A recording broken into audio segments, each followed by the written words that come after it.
السلام علیکم دوستوں، میں ہوں خورشید خان اردو ادب سے۔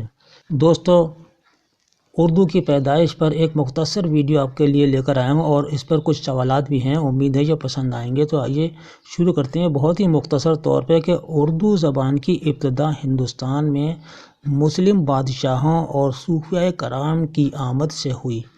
جب ہندوستان آئے تو اپنے ساتھ عربی، ترکی اور فارسی زبان لے کر آئے یہ صوفیاء کرام، لیکن یہاں آ کر ان کا رابطہ جب مقامی لوگوں سے ہوا تو یہ لوگ سنسکرت زبان استعمال کرتے تھے اور بہت سی پراکرت زبانیں بولتے تھے، تو صوفیاء کرام نے یہاں کے لوگوں کی زبان خود سیکھنی شروع کی اور اپنی محفل سماع کے ذریعے لوگوں کو اپنی طرف متوجہ کیا اور ساتھ ہی ساتھ اپنی زبان کے الفاظ سے بھی انہیں واقف کراتے چلے گئے۔ لہٰذا صوفیاء کرام نے عوام کی زبان یعنی پراکرت کو بطور خاص اپنانے کی پوری کوشش کی اور اپنے خیالات کی ادائیگی کے لیے فارسی اور عربی الفاظ کے ساتھ یہاں کے مقامی زبانوں کے الفاظ ملا کر اپنی زبان میں بولنے لگے اور محفل سماع سجانے لگے۔ ان کے اس رویے سے ہندوستان کے مقامی لوگوں کو ان کی جانب مزید مائل کیا اور وہ کثیر تعداد میں ان کے حلقے میں شامل ہوتے چلے گئے۔ ان کی عام بول چال، محاوروں اور کہاوتوں کا کثرت سے استعمال کرنے سے جو زبان بنی وہ اردو زبان کہلائی۔ یعنی ملی جلی زبان ہے جس کو ہم مخلوط زبان کہتے ہیں کہ تمام زبانوں سے مل کر بنی ہے، اس کو ہم مخلوط زبان بھی کہتے ہیں اردو کو، تو اردو زبان کہلائی۔ اردو زبان کی ابتدا یہاں سے ہوتی ہے۔ ویسے تو یہ چیپٹر بہت بڑا ہے اور کافی وقت لگے گا اس کو بتانے میں، یہ میں نے مختصر آپ کو بتایا ہے، تو اس کو دھیان میں رکھیے گا۔ آئیے آپ چلتے ہیں۔ یہ سوال ہے کہ اردو کس زبان کا لفظ ہے؟ ٹھیک ہے، ابھی ترکی زبان کا لفظ آیا تھا، ترکی زبان بولتے تھے لوگ اور جتنے بھی صوفیاء کرام تھے۔ اردو کس زبان کا لفظ ہے؟ سب سے پہلا سوال ہے تو جواب دیجیے گا ترکی زبان کا لفظ ہے۔ کس زبان کا ہے؟ ترکی زبان کا لفظ ہے۔ اردو کے لغوی معنی کیا ہیں؟ تو جواب دیجیے گا لشکر کے ہیں، یعنی لشکر کی شکل میں یہ آیا تھا، جیسے فوج کا جو لشکر ہوتا ہے نا اس شکل میں آیا تھا۔ لغوی کے معنی ہیں کہ جو لغت میں دیا گیا ہے، یعنی ڈکشنری میں، جس کو انگریزی میں ڈکشنری کہتے ہیں، اس میں یہ لفظ یا اس کے معنی دیے گئے ہیں، تو لغت سے یہ منسوب ہے لغوی معنی۔ اردو کی ابتدا کہاں سے ہوئی؟ تو جواب ہے شمالی ہند سے ہوئی، اور صوفیاء کرام اور جو لوگ حضرت آئے تھے اپنے ساتھ دوسری زبانیں لے کر آئے تو یہاں کی زبانوں میں جو میل جول ہوا اس سے ابتدا اردو کی ہوئی ہے۔ اردو کی پہلی نثری کتاب کون سی ہے؟ تو جواب دیجیے گا یہ سبرس ہے۔ سبرس اردو کی پہلی نثری کتاب ہے اور یہ 1635 میں لکھی گئی تھی اور اس کے مصنف ہیں ملا وجہی، اور یہ قطب شاہی عہد میں لکھی گئی تھی سبرس۔ ملا وجہی نے سبرس کو جو لکھا تھا قطب شاہی عہد میں لکھا تھا، اور محمد قلی قطب شاہ جو 1580 سے 1611 تک ان کی حکومت رہی تھی، تو ملا وجہی نے 4 بادشاہوں کا زمانہ دیکھا تھا۔ تو دوسرا سوال ہے کہ اردو کا پہلا شاعر کون ہے؟ تو جواب دیجیے گا امیر خسرو ہیں اردو کا پہلا شاعر، اور یہ پٹیالی یو پی میں پیدا ہوئے تھے اور دلی میں آپ کا انتقال ہوا تھا، اور حضرت نظام الدین اولیاء کی درگاہ میں آپ مدفون ہیں۔ اردو کا پہلا صاحب دیوان شاعر کون ہے؟ تو جواب دیجیے محمد قلی قطب شاہ ہیں اردو کا پہلا صاحب دیوان شاعر۔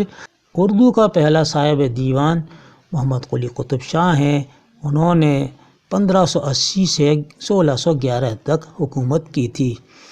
اور 7واں سوال ہے شمالی ہند میں اردو کا پہلا شاعر کون ہے؟ تو جواب دیجیے گا فائز دہلوی ہیں شمالی ہند کے۔ شمالی ہند کی پہلی نثری کتاب کون سی ہے؟ شمالی ہند کی پہلی نثری کتاب کون سی ہے؟ تو جواب دیجیے گا کربل کتھا ہے، کربل کتھا ہے، اور اس کے مصنف میں فضل علی خاں فضلی ہیں۔ یہ کتاب فضلی نے درگاہ شریف یعنی دلی میں لکھی گئی تھی کربل کتھا، اور دہلوی زبان کی یہ اردو کتاب ہے، دہلوی زبان کی، اور 1732 یا 1733 میں فضلی نے اس کتاب کو لکھا تھا۔ 1749 میں فضلی نے دوبارہ اس پر نظر ثانی کی اور اس کو دوبارہ سے شائع کیا۔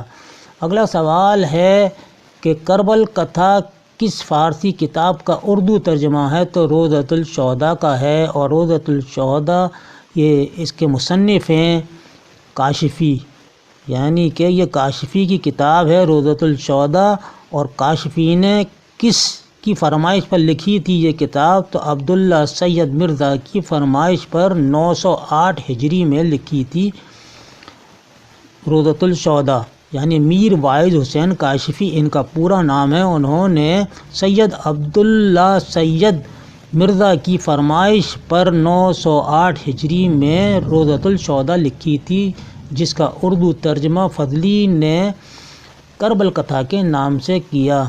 کربل کتھا کا موضوع کیا ہے؟ تو جواب آپ کا ہوگا واقعات کربلا یا شہدائے کربلا، دونوں میں سے کوئی سا بھی آپ لکھ سکتے ہیں، یا دونوں میں سے کوئی سا بھی آ سکتا ہے، شہدائے کربلا۔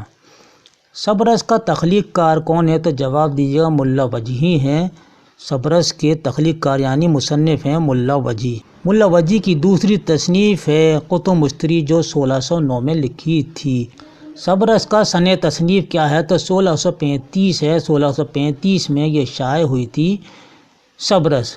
ملا وجیح نے سبرس کس کی فرمائش پر لکھی؟ تو عبداللہ قطب شاہ کی فرمائش پر لکھی تھی۔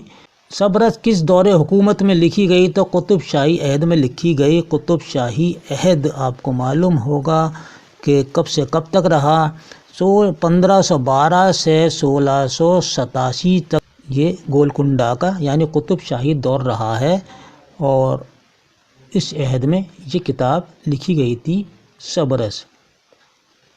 سید بندہ نواز گیسو دراز نے دکنی اردو میں کون سی کتاب لکھی جو اردو نثر کی پہلی تصنیف سمجھی جاتی ہے؟ تو جواب ہے معراج العاشقین۔ معراج العاشقین اردو کی پہلی کتاب سمجھی جاتی ہے، لیکن اردو کی پہلی نثری جو کتاب ہے وہ سبرسی ہے، اور یہ عادل شاہی عہد میں نہیں بلکہ یہ بہمنی عہد میں لکھی گئی، یعنی کہ معراج العاشقین سید بندہ نواز گیسو دراز نے بہمنی عہد میں لکھی تھی یہ کتاب، اور ان کے علاوہ اور بھی سید بندہ نواز گیسو دراز نے کتابیں لکھی، شکارنامہ لکھا، تمثیل نامہ، خلاصہ توحید لکھا، اور تلاوت الوجود اور چکی نامہ ان کی مشہور نظمیں بندہ نواز گیسو دراز کی۔ خواجہ بندہ نواز گیسو دراز بہمنی عہد کے 8ویں بادشاہ فیروز شاہ کے دور سے تعلق رکھتے تھے۔ تو یہ کتاب انہوں نے کس دور میں لکھی؟ بہمنی عہد کے دور میں لکھی تھی، معراج العاشقین۔ کس زبان کو دو سگی بہنیں کہا جاتا ہے؟ تو جواب دیجیے گا اردو اور ہندی کو دو سگی بہنیں کہا جاتا ہے۔ اردو کو سرکاری زبان کا درجہ کب ملا؟ تو 1835 میں ملا۔ اس سے پہلے سرکاری زبان جو تھی وہ فارسی تھی، اس کے بعد 1835 میں اس کو سرکاری زبان اردو کا درجہ ملا۔ تو دوستو یہ تھا اردو کی ابتدا پر ایک مختصر ویڈیو، بہت ہی مختصر ویڈیو ہے، اور پھر انشاءاللہ آپ کو تفصیل سے آپ کو اردو کی پیدائش اور ترقی یعنی کہ اس کے ارتقاء پر ایک ویڈیو اور لے کر آئیں گے، جس سے آپ کو پوری طرح سمجھ میں آ جائے گا کہ اردو کی ابتدا اور ترقی کہاں کہاں سے ہوئی۔ اس کے ساتھ ہی اپنے بھائی کو اگلے ویڈیو تک کے لیے اجازت دیجیے۔ اللہ حافظ۔